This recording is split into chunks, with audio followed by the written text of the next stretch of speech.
Di Indonesia ini seberapa jauhkah sebenarnya penglibatan anak-anak itu sudah diberi kesempatan oleh entah lembaga-lembaga kenegaraan atau lembaga-lembaga gerejawi. Kita lihat kemarin kan ada banyak anak-anak yang ditangkap ketika demonstrasi. Mereka belum boleh ikut sebenarnya untuk bagian itu. Tetapi entah mengapa mereka terlibat, karena mereka diajak saja atau karena memang mereka ingin mengekspresikan sesuatu, atau karena ada semacam kebuntuan dalam mengekspresikan diri. Jadi di konvensi hak anak itu ada prinsip-prinsip untuk memberikan pemenuhan haknya. Pertama, dia harus anti diskriminasi, non diskriminasi. Artinya nggak ada pembedaan, ya, bahwa orang-orang sekalipun dia anak-anak punya hak yang perlu dipenuhi. Yang kedua, kepentingan terbaik anak. Jadi fokus utamanya adalah pada pertumbuhannya anak-anak. Dan itu yang ketiga juga menunjukkan hidup dan pertumbuhan dan kembangnya anak-anak itu menjadi yang utama. Karena kan dia sedang dalam proses pertumbuhan. Suara anak diperhatikan, mulai dari keluarga, ya. Kita juga perlu menyingkirkan ketakutan, ya. Wah, kacau nih. Ini paling krusial kayaknya. Iya. Kacau nih nanti kalau anak-anaknya ambil bagian. Bagaimana jadinya? Waduh, kita jangan anak remaja lah yang jadi panitia penabisan gitu, atau panitia hari ulang tahun gereja. Orang dewasa aja, itu kan ketakutan. Bahkan mungkin kalau diberi ruang, jangan-jangan dia lebih baik daripada orang dewasa, ya, punya sudut pandang dan ide kreatif lainnya.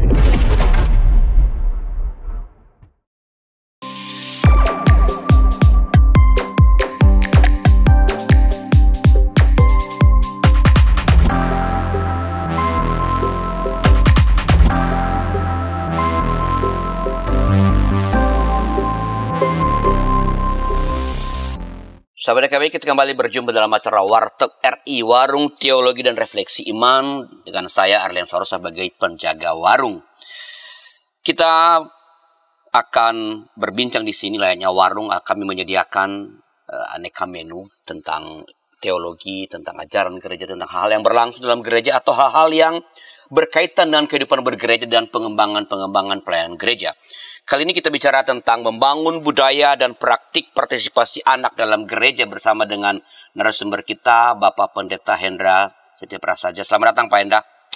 Terima kasih Pak Anda sudah mengundang. Wah, udah lama nih nggak kesini. Iya, benar. Kemana aja? Iya, jalan-jalan.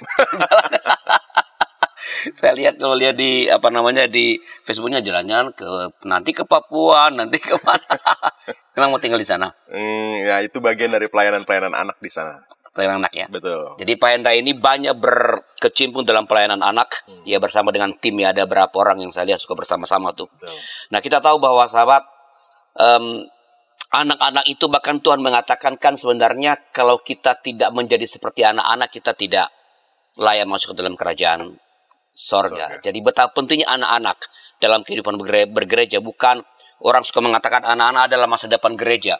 Mereka adalah masa kini gereja sebenarnya. Mereka harus terlibat, diberi kesempatan terlibat di dalam kehidupan bergereja, dalam mengungkapkan apa yang mereka inginkan. Nah, kita bicara tentang isu ini bersama dengan Pak Hendra, dan saya mulai dengan pertanyaan begini, Pak Hendra. Mengapa sih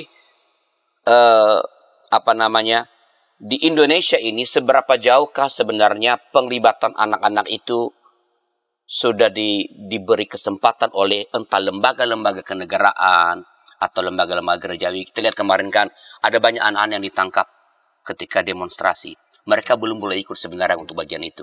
Tetapi entah mengapa mereka terlibat, karena mereka diajak saja atau karena memang mereka ingin mengekspresikan sesuatu, atau karena ada semacam kebuntuan dalam mengekspresikan diri. Pak Hendra. Sebenarnya kita nggak 0-0 banget ya dalam memberikan perhatian kepada anak-anaknya. Kita di negara kita punya kementerian yang khusus untuk mengurusi soal pemberdayaan perempuan dan perlindungan anak, dan juga kita punya banyak sekali hal-hal yang berkenaan dengan bagaimana hati kita untuk anak-anak. Kita nggak 0-0 banget. Di gereja juga kita punya sekolah minggu, ya. Bahkan beberapa gereja punya pendeta khusus buat anak, ya. Jadi kita ini nggak 0-0 banget. Tapi paradigmanya masih perlu terus diperbarui.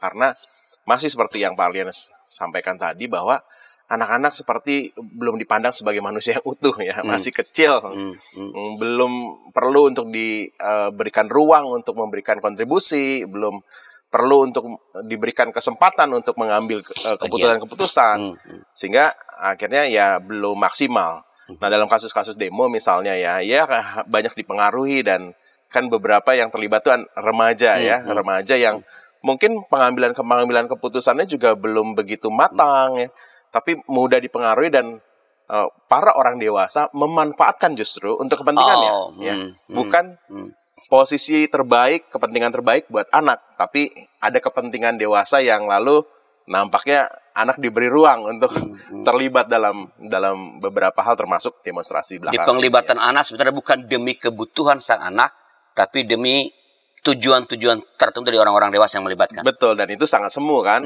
bahkan juga itu manipulatif betul. Dilibatkan, tapi sebenarnya kepentingannya bukan mereka. Nah, kita kan berbicara mengenai membangun partisipasi, Pak Hendra. Apa sih sebenarnya arti dari partisipasi anak itu? Jadi di Konvensi Hak Anak yang mendasari partisipasi anak ini, sebenarnya diatur banyak hal soal bagaimana orang dewasa perlu untuk menjadi orang-orang yang memberikan ruang terpenuhnya hak-hak anak. Dan mereka perlu juga untuk sebenarnya mendengarkan hak anak ya, mendengarkan apa-apa yang menjadi kebutuhan anak. Ketika mereka didengarkan, lalu mereka juga terlibat dalam pengambilan keputusan yang berkenaan dengan kehidupan mereka, itulah ruang-ruang partisipasi. Singkatnya, partisipasi anak itu adalah hak anak yang didengar, ia mampu juga menyampaikan pendapatnya, ia terlibat dalam hal-hal yang berkenaan dengan kehidupannya, yang berpengaruh pada hari-harinya, mungkin yang nantinya akan membuat dia bisa bertumbuh, berkembang ya. Segala sesuatu tentang hak anak untuk didengar, menyampaikan pendapat, untuk terlibat dalam keputusan-keputusan yang berkenaan dengan kehidupannya, tentunya sesuai dengan umurnya ya. Nah, itulah partisipasi, Pak. Nah, ini sebuah anjuran, atau sebenarnya karena ini kan ada ada dalam konvensi anak ya. Jadi perlindungan anak. Apakah ini sekedar sebuah anjuran bagi mereka yang kita sebut memberikan itu, orang tua, sekolah, gereja, negara, atau sebenarnya ini sebuah bersifat imperatif bahwa Anda harus memberikan, Anda harus mendengarkan, melibatkan anak-anak? Apakah perlu anjuran atau sebenarnya keharusan? Sebenarnya ini adalah sebuah hal yang mengikat, karena Indonesia sudah memberikan diri untuk mengesahkan, meratifikasi Konvensi Hak Anak. Tahun 89 itu Konvensi Hak Anak ditetapkan, kemudian pada masa era Presiden Soeharto, lalu ia menetapkan dengan peraturan presidennya bahwa kita Indonesia membawa diri untuk juga terlibat dalam gerak itu, meratifikasi Konvensi Hak Anak, dan kita terlibat dalam proses mewujudkan dunia yang layak anak. Dan lalu makanya lahir lagi turunannya ya, ada Undang-Undang Perlindungan Anak di Indonesia. Ya, kemudian bahkan di tahun berikutnya diperbarui, dipertegas. Itu kan UU nomor 23 tahun 2002 itu kan diperbarui ya, diperbarui dengan 35 tahun 2014 tuh, tentang hukuman pidananya lebih berat, kemudian fokusnya pada bagi yang melakukan fokusnya pada korban dan juga pelakunya, pemulihan-pemulihan juga dilakukan. Jadi kalau sudah ada di undang-undangnya, jadi saya pikir itu adalah sesuatu yang benar, harus dilakukan. Jadi ini bukan anjurannya gitu, tapi itu sesuatu yang harus dilakukan. Jadi semua orang, semua lembaga, termasuk gereja, harus memberi kesempatan untuk mendengarkan anak-anak. Mereka punya aspirasi begitu, dan melibatkan mereka dalam pengambilan keputusan sesuai dengan usia. Jadi negara, pemerintah daerah, sampai dengan turunannya ya, ada keluarga, orang tua, wali, dan orang-orang yang terlibat dalam aktivitas bersama dengan anak, udah diwajibkan untuk bisa memperhatikan hak-hak anak, dan salah satunya adalah partisipasi anak. Itu adalah satu haknya, hak untuk didengar, hak berpendapat, hak dilibatkan. Nah, itu kan mengapa sih partisipasi anak itu penting dalam kehidupan bergereja? Jadi kita melihat ya, banyak sekali kasus-kasus yang terjadi di sekitaran kehidupan anak-anak. Kita melihat kasus-kasus pelecehan ya, kasus-kasus kekerasan pada anak-anak, dan ini yang menurut saya menjadi situasi yang urgen ya. Situasi yang urgen yang untuk segera kita harus perlu untuk melakukan gerakan untuk memberikan kesadaran tentang pentingnya untuk memberikan perlindungan pada anak. Berarti sebenarnya menurut pengamatan Pak Hendra yang aktif ini di bidang pelayanan anak, kesadaran gereja untuk memberi peluang atau kesempatan bagi partisipasi anak itu masih rendah dalam gereja. Ya, sekali lagi bukan nol banget ya, tapi masih sangat kecil sekali.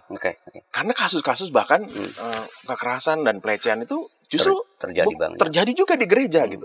Gereja yang kita pandang sebagai tempat yang harusnya menjadi tempat yang aman buat anak-anak, tapi ternyata toh juga terjadi kasus-kasus kekerasan, kasus-kasus situasi yang harusnya nggak terjadi pada anak-anak. Dan itu harusnya memberikan kesadaran pada kita bahwa ternyata sekalipun kita nggak nol banget Pak, ya, tapi ternyata kita itu masih belum penuh untuk mengupayakan perlindungan, pencegahan maupun juga penanggulangannya. Jadi rasanya menjadi genting sekali, karena kalau tidak segera dilakukan, kalau tidak benar-benar secara serius untuk dibangun sebuah sistem perlindungan anak, memberikan ruang-ruang partisipasi pada anak, maka anak ini kan dalam proses pembentukan Pak ya, luka-luka yang ia alami itu akan mempengaruhi masa depan, dan itu akan mempengaruhi juga gereja, mempengaruhi juga institusi, bahkan negara ini. Makanya pemerintah begitu banyak upaya-upaya untuk memberikan dampak positif kepada kehidupan anak-anak, entah dengan memberikan makan yang bergizi ya, lalu upaya-upaya untuk mendidikan segala sesuatu untuk membuat ini anak nanti kan pemimpin-pemimpin kita. Maka perlu untuk dimaksimalkan ruangnya. Dan kalau akhirnya justru lembaga-lembaga termasuk gereja nggak punya kesadaran, nggak punya urgensi yang terus diupayakan untuk mewujudkannya, maka rasanya ya kita akan menuai dampaknya nanti. Jadi ini sesuatu yang genting, sangat penting. Sesuatu penting, apalagi dalam Indonesia sedang menyambut bonus demografi yang akan berakhir di 2030, 2045 kita Indonesia emas. Ya upaya-upaya itu ya harus diseriusi gitu. Walaupun sekarang banyak yang pesimis juga ya begitu.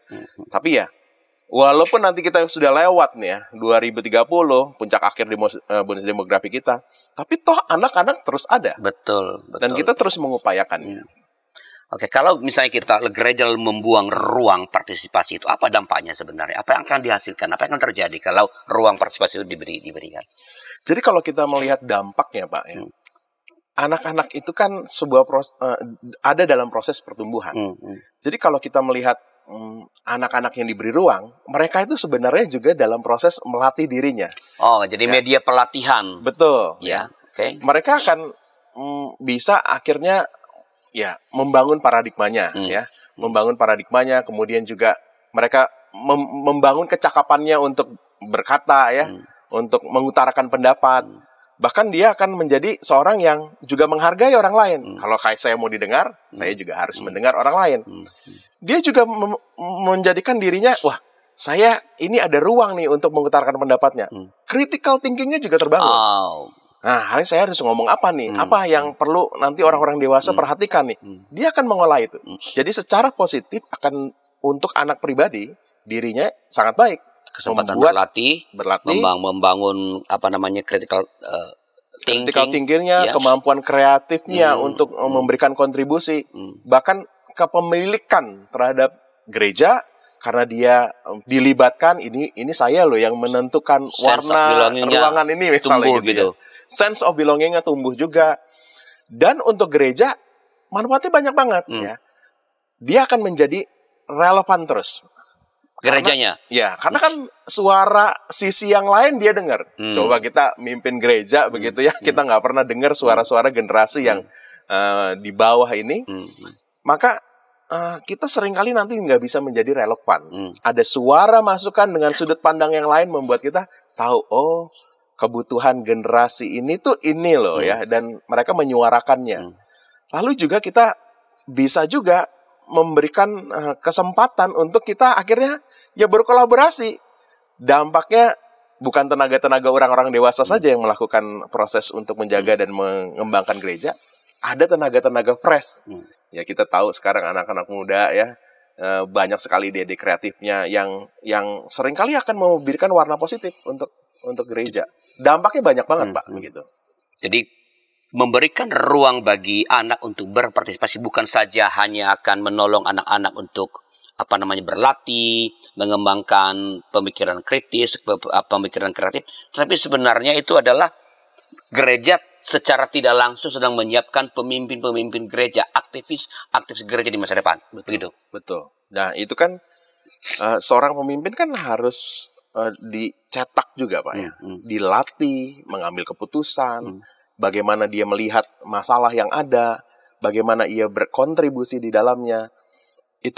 Itu akan menjadi maksimal kalau ada ruangnya.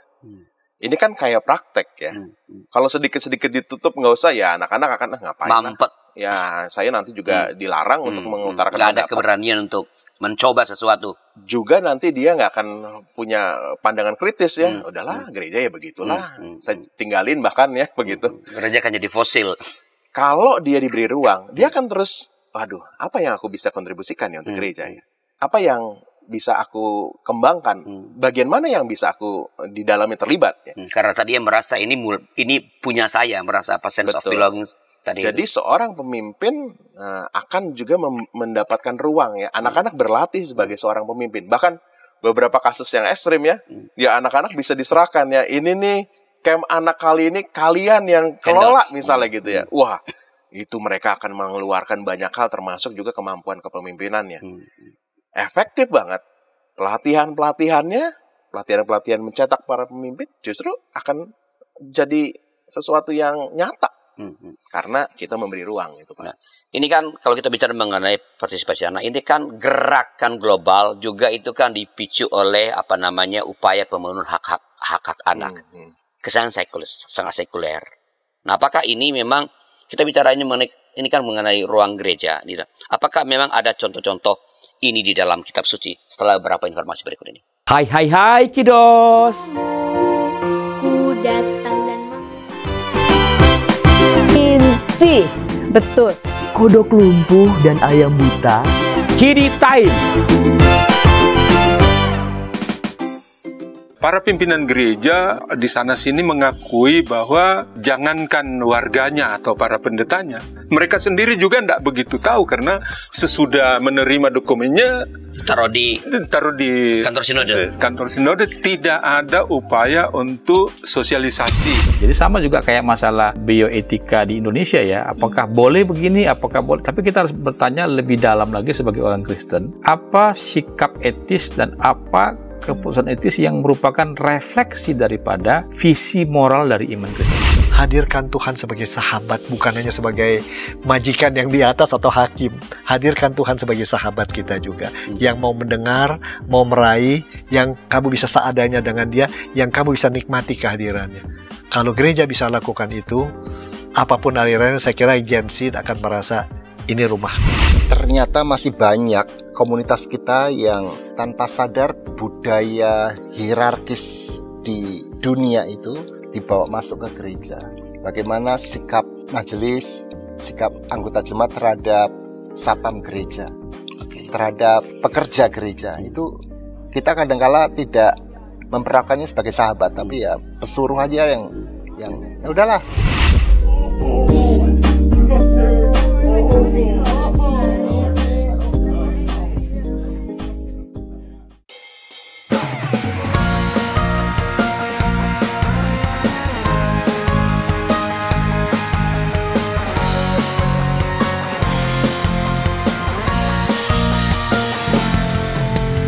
Hormat pada orang tua, menyayangi binatang,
adik-adik, hari ini Kepik berkeliling dari desa ke desa.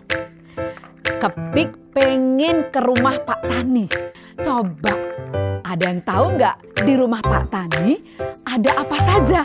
Ayo, coba tebak. Apa coba? Betul, ada sapi. Mo. Mereka sekarang rukun dan jalan bersama-sama pulang ke rumah Pak Tani. Kak Evelyn, tapi sebelum tidur aku mau dengar dongeng dulu. Katanya tadi sudah ngantuk. Pokoknya aku mau dengar dongeng dulu, kakak. Jadi pangku nih. Kayak cerita ya, siap? Ayam buta hanya bisa mendengar suara orang berseru-seru sambil berlari. Lari, kebakaran. Sekarang kodok lumpuh itu bebas berada di atas punggung semua ayam. Kemanapun dia mau pergi, ayam-ayam siap membawanya.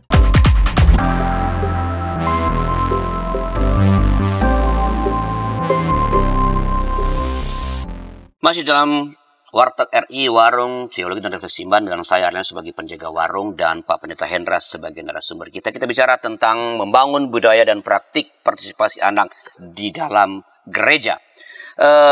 Tadi Pak Pendeta sudah menjelaskan tentang pentingnya ini, apa dasarnya. Saya ingin kita meminta tolong Pak Hendra untuk menjelaskan apakah memang dalam kitab suci, ya, supaya ini punya landasan yang kokoh. Ada contoh-contoh enggak tentang bagaimana ayah dilibatkan, berpartisipasi dalam kehidupan keumatan begitu? Yang paling terkenal adalah ketika Yesus memposisikan anak-anak ya untuk menjadi contoh dan orang-orang bisa belajar darinya. Itu kan posisi yang melibatkan anak dalam pengajaran. Tapi sebenarnya jauh sebelum Perjanjian Baru, kisah-kisah tentang Tuhan Yesus, di Perjanjian Lama itu sudah banyak sekali kisah-kisah tentang anak-anak yang diberi ruang. Misalnya ketika Musa diangkat dari air, lalu ada putri Firaun yang mengambilnya, Miriam datang, saudaranya Musa datang, dan dia berkata, akankah aku memberikan seorang ibu untuk menyusui anak ini? Lalu putri Firaun itu, oh iya boleh. Artinya suara Miriam itu didengar. Pendapatnya juga diberi ruang gitu. Saya nggak ngebayangin ya. Seorang putri ya. Iya, seorang dan putri. Ini enak. Ini bukan rakyat jelata lah begitu ya. Tapi diberikan akses gitu ya. Jadi dalam konteks itu berarti kan anak-anak diberikan ruang untuk menyatakan pendapatnya. Bahkan Miriam sendiri itu dengan pedenya ya ngomong gitu. Saya nggak ngebayangin gimana orang tua Miriam melatih dia gitu ya. Itu kan hasil didikan keluarga. Dan ngomong kepada seorang putri toh. Orang besar. Iya. Itu dengan pedenya dia berkata demikian. Dan putrinya juga memberikan ruang. Berarti ini mengandaikan bahwa dalam keluarga Miriam ini ada kesempatan berproses untuk punya keberanian berbicara seperti itu. Ya, karena seseorang anak akan menjadi seperti itu karena ada banyak sekali proses yang sebelumnya terjadi. Dan itu pasti dilakukan di tengah konteks keluarga. Karena keluarga Ibrani kan punya banyak sekali budaya yang melibatkan anak-anak, bagian dari proses pendidikan mereka di tengah keluarga. Lalu kisah tentang Naaman misal Pak. Gadis tawanan itu yang bekerja di rumah Naaman lalu bisa ngomong tentang imannya loh Pak ya. Andai kata tuanku itu akan pergi ke seorang nabi di Samaria, dia ngomong soal imannya di konteks dia seorang tawanan, pimpinan tentara ya. Dan itu menunjukkan bahwa sekali lagi berarti kan anak gadis ini juga dididik dan bahkan sekalipun dia dibuang di tempat yang lain ya, keluarganya itu memberikan sebuah proses yang membentuk dia punya kemampuan untuk menyatakan pendapatnya. Itu adalah dua contoh yang menurut saya penting sekali ya. Dan pendapatnya didengarkan oleh orang-orang besar ya. Dan juga akhirnya diikutin gitu ya. Itu kan dahsyat banget ya. Anak-anak diikuti, diberikan ruang dan dia berkontribusi. Saya nggak kebayangin Pak. Setelah Naaman pulang ya, itu anak gimana bahagianya ya, gitu ya. Wah, aku loh pendapatnya didengar loh dan Tuhan menjadi sembuh ya. Itu menjadi sesuatu yang pasti membahagiakan. Dan di kemudian hari bukan hanya si anak akan mampu juga dengan pede untuk mengutarakan pendapatnya, orang tua juga akan punya pertimbangan ya. Kita sisi lain yuk, pendapat anak ini gimana ya? Mendengarkan jadinya ya. Mendengarkan. Dampaknya buat orang dewasa terlihat jelas, juga untuk anak-anak. Kisah 5 roti 2 ikan, Pak. Oh iya. Ya, bagaimana seorang anak memberikan apa yang menjadi bekalnya. Justru itu kan mereka yang memulai ya, dari anak-anak justru dilibatkan oleh Tuhan Yesus. Dilibatkan untuk karya besar banget ya. Itu dahsyat banget. Dan ada banyak sekali hal-hal yang berkenan. Tuhan Yesus sendiri ketika umur 12 tahun, ketika Maria mencari dia, ya. Kan dialog itu terjadi. Iya, kenapa kamu melakukan ini? Iya. Yesus lalu mengatakan, bukankah aku harus tinggal di rumah Bapakku? Dialog Maryam dengan Tuhan Yesus itu menunjukkan, wah, anak ternyata diberikan ruang. Bahkan dalam kisah itu, para alim ulama mendengarkan Yesus dan kagum akan jawab dan kecerdasan Tuhan Yesus. Ruangnya besar, Pak. Bahkan sekalipun itu di Yerusalem, di rumah ibadat yang besar, ya, di perayaan besar seperti Paskah, anak-anak diberi ruang. Dan saya pikir itu memberikan fondasi, Pak, bahwa tradisi, sejarah, bahkan Yesus sendiri memberikan ruang pada anak-anak, melibatkan, mendengar pendapatnya. Ya. Nah, ini saya pikir gereja punya fondasi kuatnya untuk melakukan, membuka ruang untuk partisipasi anak itu terjadi. Jadi dari penjelasan bahwa dalam kitab suci itu ternyata bukan hanya ada contoh, tetapi sebenarnya bukan hanya diberi ruang, tetapi dampak dari itu bahwa ternyata partisipasi anak itu menghasilkan hal-hal yang besar. Tadi soal kesembuhan Naaman, soal nanti tadi Musa ya, lalu terjadinya mujizat yang luar biasa dalam 5 roti dan 2 ikan itu bahwa partisipasi anak-anak itu menghasilkan hal-hal yang sangat konstruktif dan baik begitu. Ya, Musa misalnya. Kalau Miriam nggak ambil bagian, kita nggak bayangin bagaimana proses itu. Dan karena ada kontribusi anak, dampaknya perjalanan bangsa Israel selanjutnya itu kisahnya menjadi ajaib sekali kan. Naaman menjadi percaya. Dan sampai hari ini kita belajar dari kisah itu ya. Jadi ada banyak sekali hal-hal yang dampaknya itu generasi ke generasi akan kita lihat ketika anak-anak diberi ruang. Nah, kalau anak-anak diberi ruang untuk berpartisipasi, apa nggak bahaya tak? Apakah mereka tidak apakah sudah cukup matang mereka untuk memutuskan segala sesuatu? Ini kekhawatiran orang dewasa. Gimana? Jadi di konvensi hak anak itu ada prinsip-prinsip untuk memberikan pemenuhan haknya. Pertama, dia harus anti diskriminasi, non diskriminasi. Artinya nggak ada pembedaan, ya. Bahwa orang-orang sekalipun dia anak-anak punya hak yang perlu dipenuhi. Yang kedua, kepentingan terbaik anak. Jadi fokus utamanya adalah pada pertumbuhannya anak-anak. Dan itu yang ketiga juga menunjukkan hidup dan pertumbuhan dan kembangnya anak-anak itu menjadi yang utama. Karena kan dia sedang dalam proses pertumbuhan. Pengambilan kebijakan, keputusan-keputusan harus berdasarkan juga pada proses yang tumbuh kembangnya itu tidak terhalangi. Yang terakhir soal partisipasi anak. Non-diskriminatif, kepentingan terbaik pada anak, hidup dan tumbuh kembangnya, dan partisipasi anak. Nah, jika kita melakukan sesuatu, maka kita harus melihat hal-hal ini. Misalnya, anak ini minta ya, Pak, aku mau ngerokok dong, begitu ya. Kalau sesuatu yang membahayakan itu, maka kita orang dewasa harus melihat ini untuk tumbuh kembangnya gimana ya, begitu. Ini bisa membuat dia justru nanti mendapatkan efek negatif nggak ya? Dia akan diajak untuk bertimbang bersama, dan itu pelibatan. Tapi keputusan harus kita lihat tadi ya. Dampaknya gimana tumbuh kembangnya? Bagaimana dia bisa nanti mendapatkan sisi yang positif atau bahkan sebaliknya? Jadi partisipasi itu bukan berarti kuasa penuh gitu. Dia bisa menyampaikan apa yang dia mau ya dan memutuskan apa yang dia mau sesuka dia, bukan. Partisipasi adalah ketika dia diberikan ruang, ide, pertimbangannya dan lain itu diberi ruang. Tapi keputusan akhir tetap orang dewasa perlu untuk ambil bagian untuk akhirnya melihat dampaknya gimana ya buat anak-anak. Tapi kan ruangnya sudah diberikan. Ya. Itu yang menjadi dasar. Jadi kekhawatiran tentang apakah dia bisa ya. Jadi partisipasi itu adalah ketika anak-anak didengar, diberikan ruang untuk terlibat. Seperti kisah misalnya kisah 5 roti 2 ikan misalnya ya. Anak-anak diberi ruang, tapi putusan kan ada pada orang-orang dewasa, ya.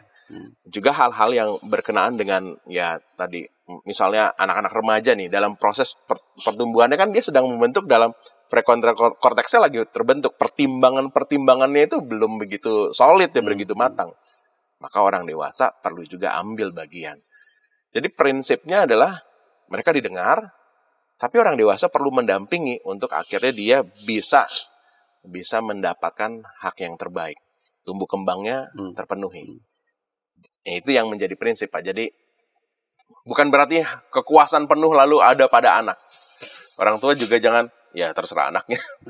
Jadi, ya udah maunya gimana anak-anak, kan saya memberi partisipasi. Itu juga menurut saya menjadi membawa anak-anak pada sisi yang justru mengalami bahaya. Ya. Nah, itu keterlibatan orang dewasa perlu terus ada. Jadi dasar-dasar tadi kebutuhan, kepentingan anak dan tumbuh kembangnya sang anak, itulah yang menjadi ukuran apakah anak diberi kesempatan, bukan apakah anak boleh berpartisipasi dalam bagian-bagiannya atau tidak, begitu. Ya, yang terpenting dalam proses pengambilan keputusan yang akhirnya misalnya ya, dia pengen A lalu putusannya B. Tapi proses itu diberikan ruang di mana dia mengutarakan pendapatnya. Oke, bahwa nanti tidak dipenuhi itu setelah diberikan penjelasan begitu ya. Didengar, dan dia paham. Oh iya, aku nggak boleh pilih A karena begini-begini. Dia dijelaskan dan dia sadar. Karena dalam prinsip partisipasi anak itu ada kesadaran, Pak. Kesadaran dari si anak dan orang dewasa pengambil keputusan bahwa ini terbaik buat dia. Dia nggak suka sih makan sayur misalnya, nggak suka dia. Tapi ini terbaik dan dia sadar, dia mengupayakannya. Ya, walaupun dia nggak suka, tapi dia menjalankan. Nah, ini yang menjadi hal yang penting untuk disadari. Kalau anak misalnya meminta saya nggak mau sekolah lagi, nah lalu kita prinsip yang pertama kan mendengar dulu. Dengar. Kenapa kamu? Enggak boleh, kamu harus sekolah gitu. Itu kan problem yang kita yang biasa lakukan. Pokoknya orang dewasa punya harus otoritas. Begini. Tapi kenapa kamu nggak mau sekolah? Coba cerita dulu. Dia akan mengutarakan pendapatnya. Lalu ada apa yang menjadikan kamu punya pendapat seperti itu? Ya. Dilibatkan.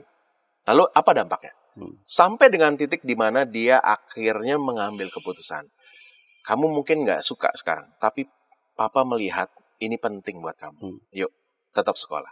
Nah, itu tuh ruang pengambilan keputusan, Pak. Di dalam proses mereka berpartisipasi ada proses penyadaran ya. Jadi pendidikan untuk menyadarkan itu terjadi di sana.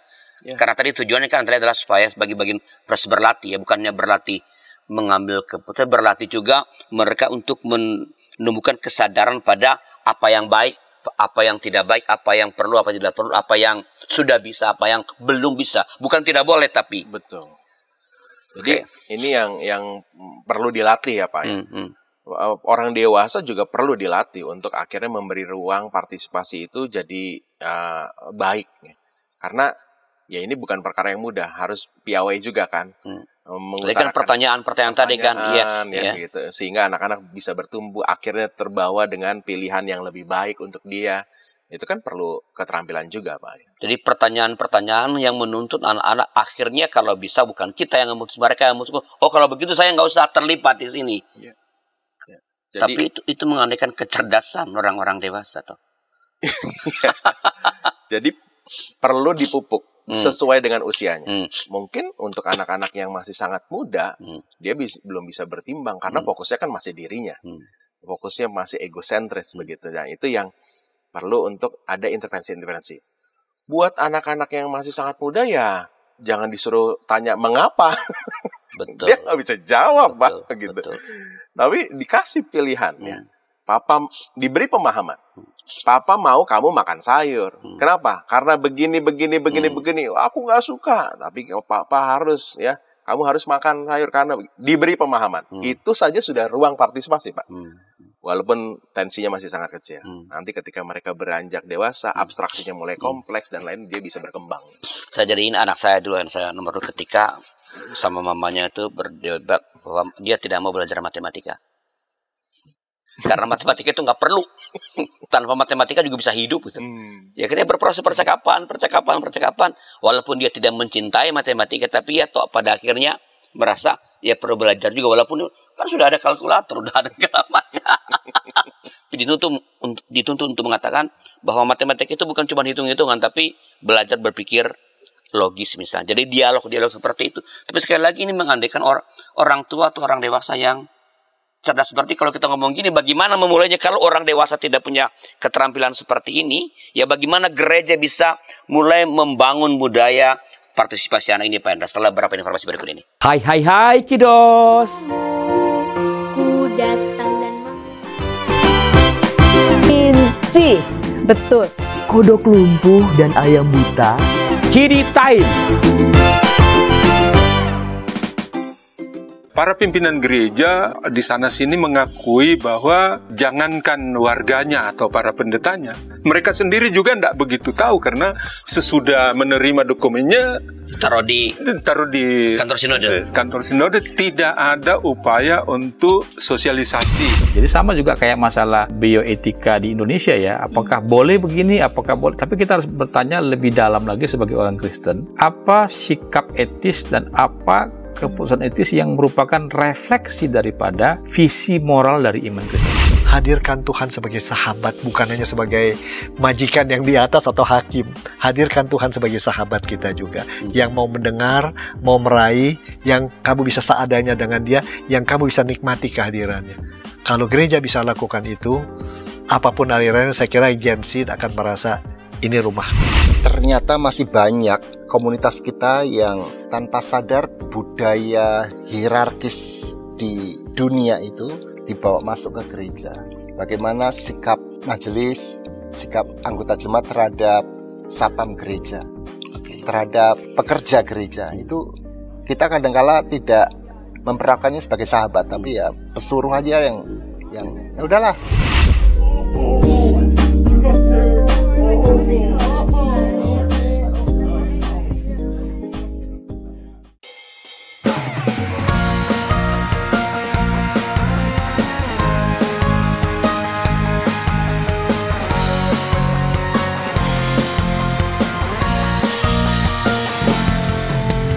Hormat pada orang tua, menyayangi binatang, rajin ke sekolah minggu, selalu giat belajar, tidak membedakan orang, semua dijadikan sahabat, dipercaya oleh guru-guru di sekolah.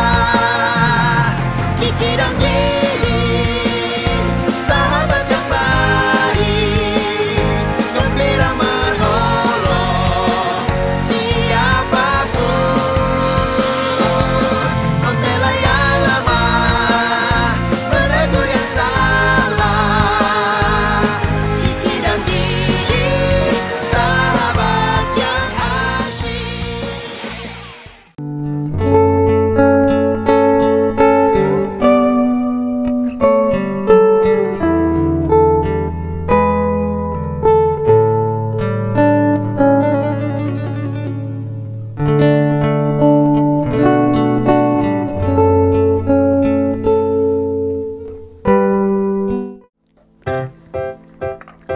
Shalom adik-adik.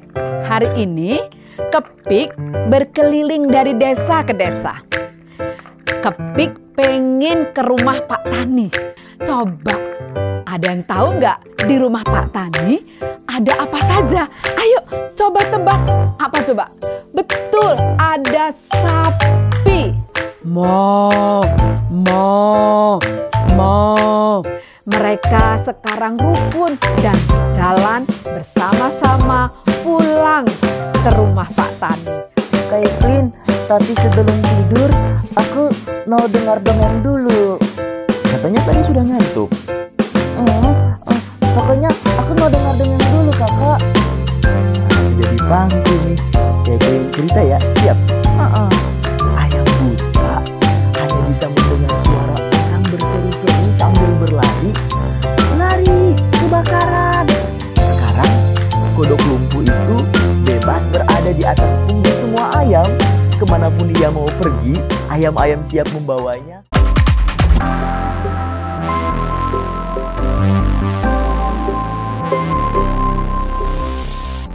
Masih dalam Warteg RI, Warung Teologi dan Refleksi Iman, dengan saya Arlianus sebagai pelayan warung, dan narasumber kita Bapak Pendeta Hendra. Yang sedang kita bincangkan adalah membangun budaya dan praktik partisipasi anak dalam kehidupan bergereja. Dan kita ini ada di segmen yang terakhir. Nah, Bapak Pendeta Hendra, tadi kan saya titip pertanyaan di segmen kedua. Bagaimana atau dari mana gereja memulai membangun budaya partisipasi anak ini? Yang utama adalah paradigma, Pak. Karena paradigma menentukan nanti sikap. Paradigm shift ya. Ya, jadi ubah paradigma bahwa anak itu bukan hanya sekedar penerima program ya, bukan ya kita anggap dia nggak perlulah ambil keputusan ya, tapi dia adalah juga subjek. Dia adalah bagian dari pribadi yang juga berpengaruh mengambil kontribusi di kehidupan gereja, dan itu menurut saya paling utama. Dan siapa yang harus punya paradigma itu? Ya, yang utama adalah para pengambil kebijakan. Ya. Berarti pimpinan gereja. Ya, saya sering kali bicara soal hal ini kepada guru-guru sekolah minggu. Asumsinya, ya mereka yang terlibat pada anak-anak. Padahal mereka nggak punya juga kekuatan untuk mengadakan kebijakan-kebijakan. Penting untuk dalam konteks gereja GKI misalnya, ya majelis jemaat, pendeta, penatua, ya punya paradigma keberpihakan pada anak. Lalu setelah ada paradigma, kalau sudah ada berpikirnya keberpihakan pada anak, ya ada ruangnya, Pak. Ada ruang di mana anak-anak mengambil bagian untuk menyuarakan, terlibat, kontribusi ya, dan itu secara aman ya. Kan namanya juga anak-anak ya, ketika dia berbicara mungkin nggak sekomprehensif orang-orang dewasa. Ada salahnya, ada ini. Jangan lalu sedikit-sedikit lalu dimarahin ya. Wah, kamu pendapatnya nggak bener nih gitu. Itu akan membuat anak-anak jadi minder untuk mengutarakan pendapatnya, takut untuk menyuarakan karena sedikit-sedikit nanti dimarahin ya. Lalu kita juga perlu membiasakan untuk mendengar suara anak nih. Nah, itu ada teknik-teknik tersendiri kan ya. Ketika anak-anak sudah bersuara, maka ya kita baik ya pendapatmu ya, ada pertimbangan yang lain nggak ya gitu. Itu kan cara-cara kita untuk memberikan bahwa sebenarnya apapun suaramu, aku mendengarkannya. Ya, dalam konteks ibadah misalnya ya, kita memberikan ruang di mana anak-anak didengar lagu yang baik menurutmu yang apa ya. Bagaimana ya kita merayakan Natal kali ini. Banyak tuh ya kita menyebut sebagai Natal anak. Padahal itu Natal guru sekolah minggu, Pak ya. Bukan Natal anak gitu. Guru sekolah minggu yang urus semuanya, dia kayaknya bagus nih bikin ini begini. Tapi setelah itu anak-anak dipanggil. Jadi penonton ya. Atau setidaknya kamu jadi domba ya. Nggak tahu, anak-anak nggak pernah dilibatkan. Nah, itu penting juga. Dari prosesnya ya. Betul. Dan itu kan artinya panjang, Pak. Kita akan memerlukan waktu ekstra daripada ya kita orang dewasa memutuskan cepat, Pak. Tapi kalau anak-anak dilibatkan, maka kita perlu ekstra waktu. Artinya itu kesabaran ya. Ya, kita berikan juga. Nggak bisa tuh dadakan-dadakan ya, kita harus libatkan proses itu. Keputusan-keputusan apapun, keputusan kecil misalnya dengan warna dekorasi, jenis kostum, itu kan udah sebuah proses perlibatan. Dan orang-orang yang berkenan langsung, guru sekolah minggu, orang tua juga perlu dilatih, Pak ya. Dilatih tadi ya, bagaimana mengutarakan pertanyaan-pertanyaan yang membawa anak-anak pindah dari sebuah pemahaman ke pemahaman yang lain ya. Itu juga perlu dilatih kan. Nah, saya pikir itu yang penting. Dan di gerakan Ramah Anak, Pak, ada namanya Forum Anak. Forum Anak, apa itu? Jadi sebuah forum di mana anak-anak diberikan ruang bersuara versinya. Dipimpin oleh anak-anak sendiri gitu ya. Ada strukturnya juga, Pak, ada ketuanya dan lainnya.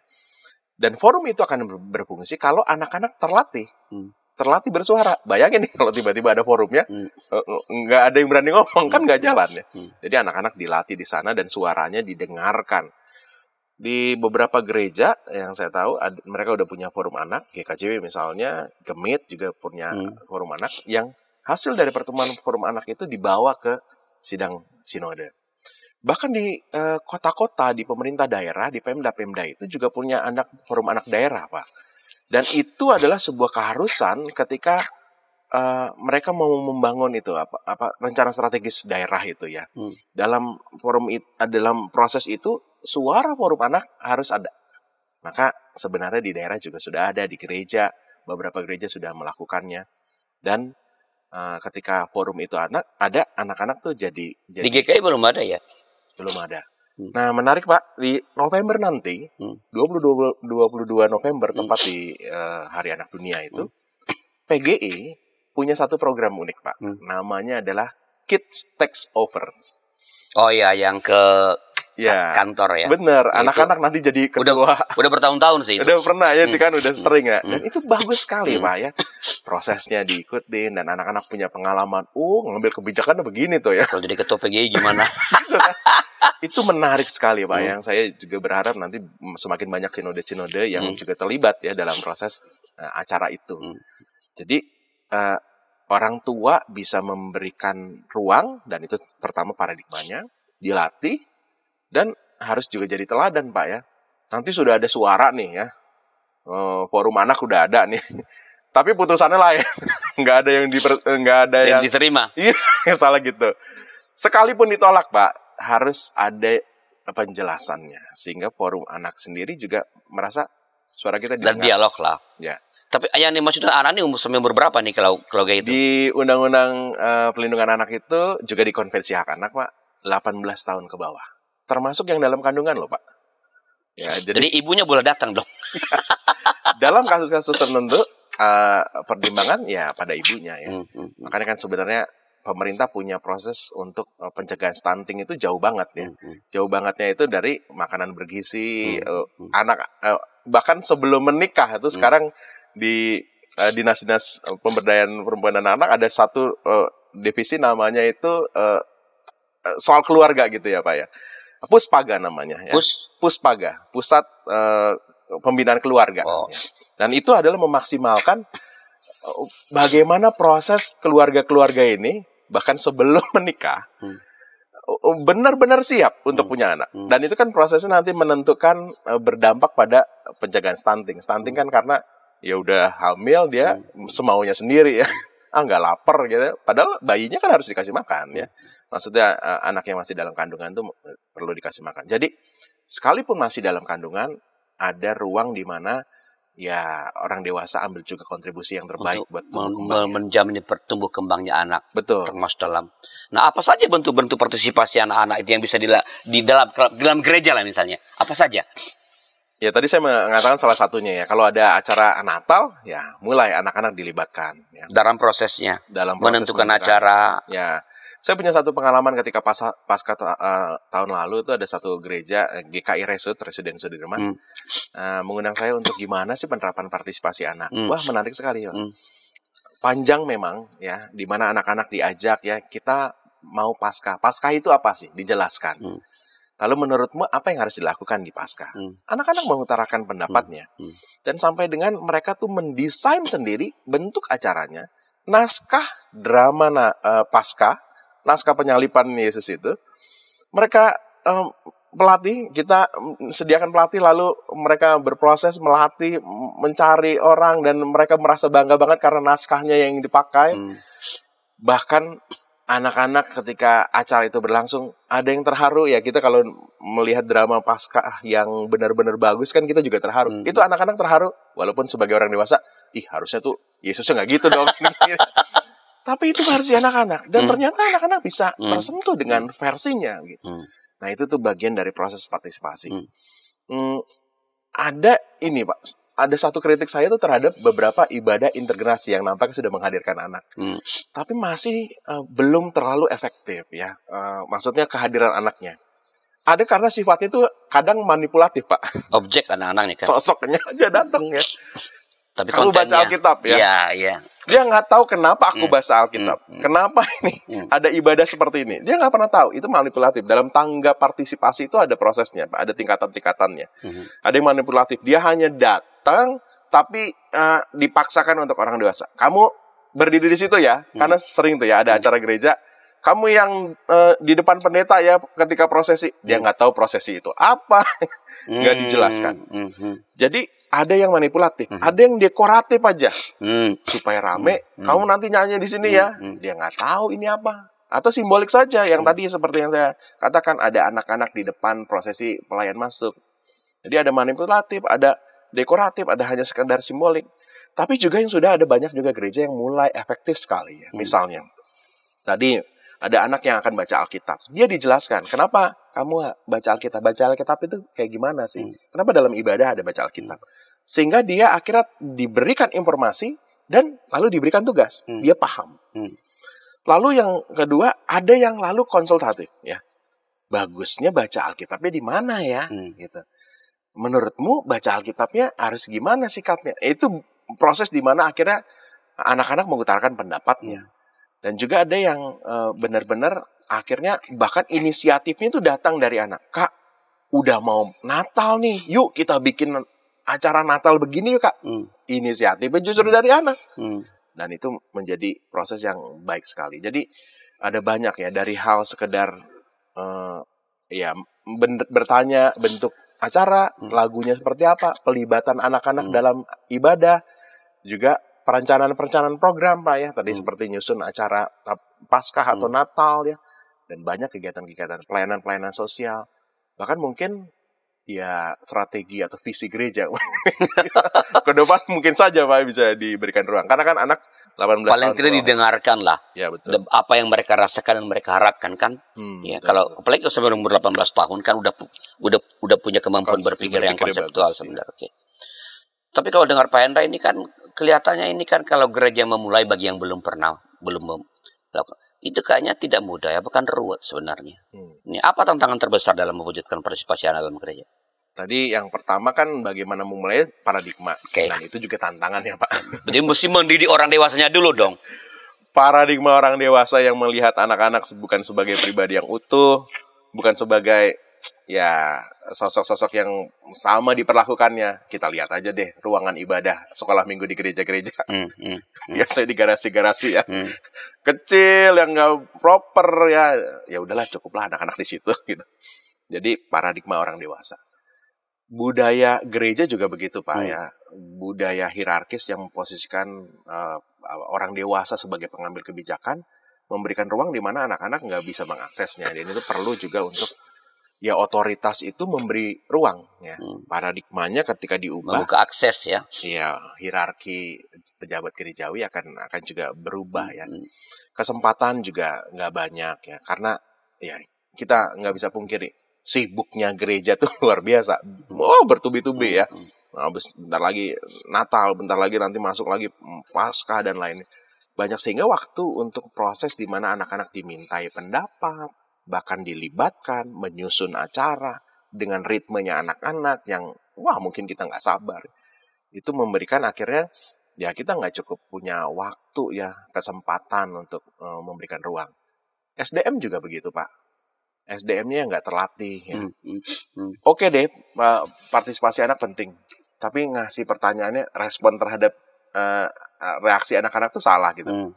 Pendapatmu jelek, itu kan bisa langsung down ya. Tapi kalau piawai dia, pendapatmu bagus. Berarti melatih orang dewasa sangat penting ya.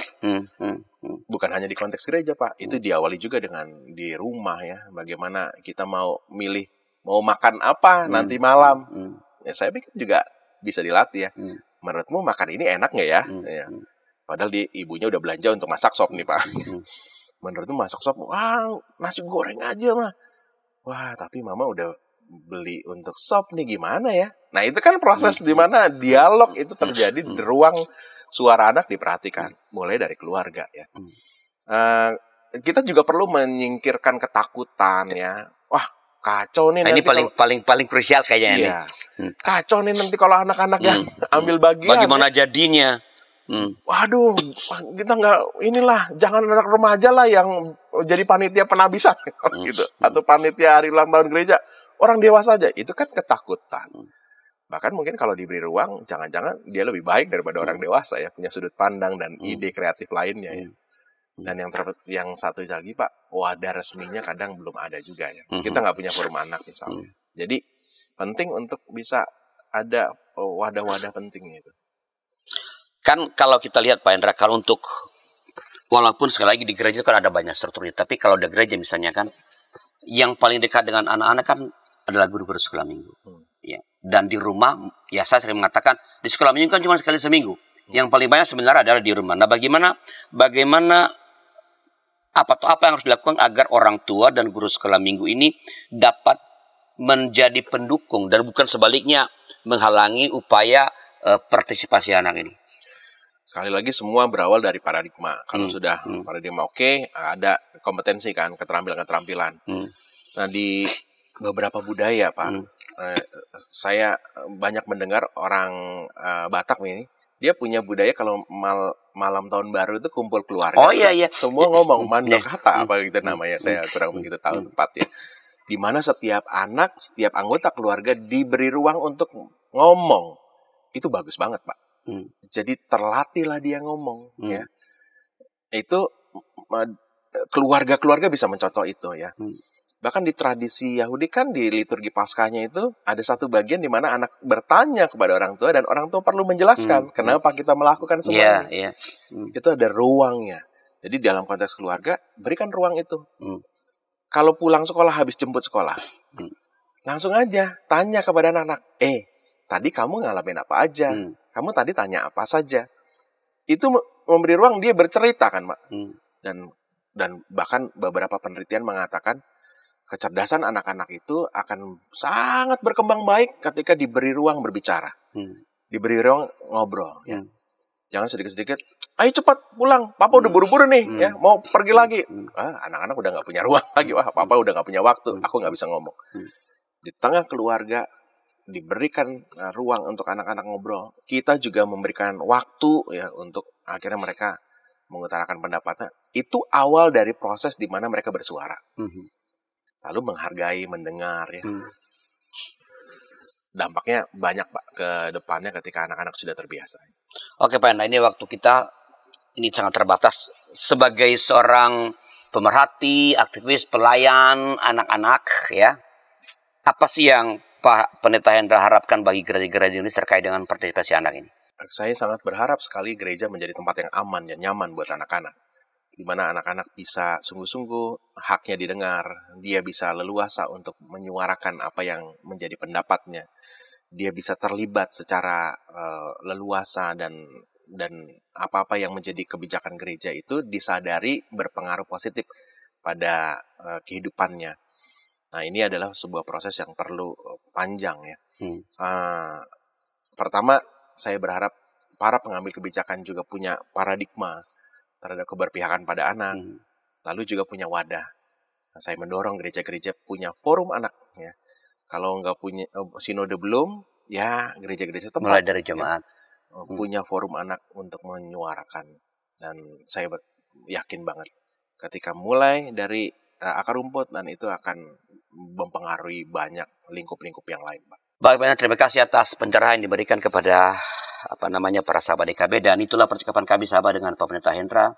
Saya berharap percakapan ini menolong kita untuk memulai atau mengembangkan partisipasi anak dalam kehidupan bergereja. Memang kalau dengar tadi Pak Hendra memang tidak mudah. Tidak mudah, perlu kesabaran, perlu orang dewasa yang juga matang, tapi kita harus memulai supaya dengan demikian anak-anak seperti Tuhan mengatakan itu adalah anak-anak sangat penting. Karena mereka adalah bukan hanya masa depan gereja, mereka adalah orang-orang yang sebenarnya dapat memberi kontribusi yang besar dalam pengembangan kehidupan bergereja. Sampai jumpa, dan bila ada pertanyaan atau komen silakan kirim kami lewat nomor 81281889191. Sampai jumpa pada episode berikut. Tuhan memberkati.